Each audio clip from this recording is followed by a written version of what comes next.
Faculty of fine આર્ટ્સના exhibition hall ખાતે employed arts વિભાગના ત્રીજા વર્ષના વિદ્યાર્થીઓએ બનાવેલા આર્ટવર્કનું પ્રદર્શન યોજવામાં આવ્યું.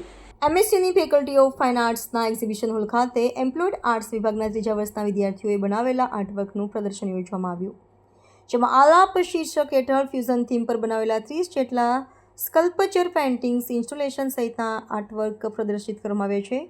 જે વિશે વિદ્યાર્થીઓએ જણાવ્યું હતું કે અમે ગ્રાફિક ડિઝાઇન તો શીખીએ છીએ, જે અમારા ભણતરનો ભાગ છે, પરંતુ દરેક આર્ટ સ્ટુડન્ટમાં એક આગવી ક્રિએટિવિટી રહેલી છે, જે દર્શાવતું આ પ્રદર્શન છે, જેમાં સુરત, મુંબઈ, દિલ્હી, ભૂતાન, અમદાવાદ, વડોદરા સહિતના શહેરોમાંથી આવતા વિદ્યાર્થીનીઓએ પોતાના ગામ અને શહેરો તેમજ પોતાના જીવનના અનુભવોને આર્ટવર્કમાં સુંદર રીતે કંડાર્યા છે, જેને કલા રસિકો સવારના 11 થી સાંજના 7 વાગ્યા સુધી નિહાળી શકશે.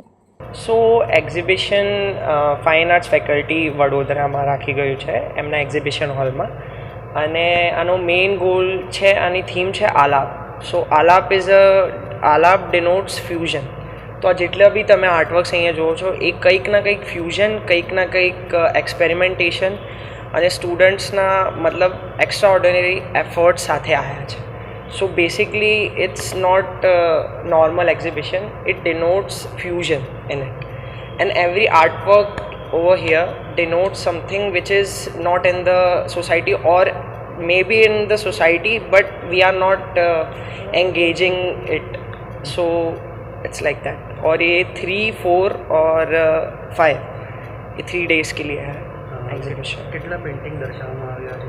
મોસ્ટ ઓફ 30 to 32 આર્ટવર્ક્સ અહીંયા છે. સો હા, કેટલા લોકો દ્વારા પેઇન્ટિંગ? 30 પીપલ દ્વારા પેઇન્ટિંગ, સ્કલ્પચર્સ, ઇન્સ્ટોલેશન્સ છે અહીંયા. લોકોને આવવા માટે ક્યાં? હા, લોકો આવો અને અહીંયા વિઝિટ કરો.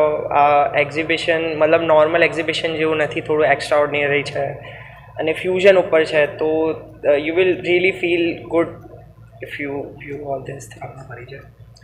મારું નામ જીગર છે.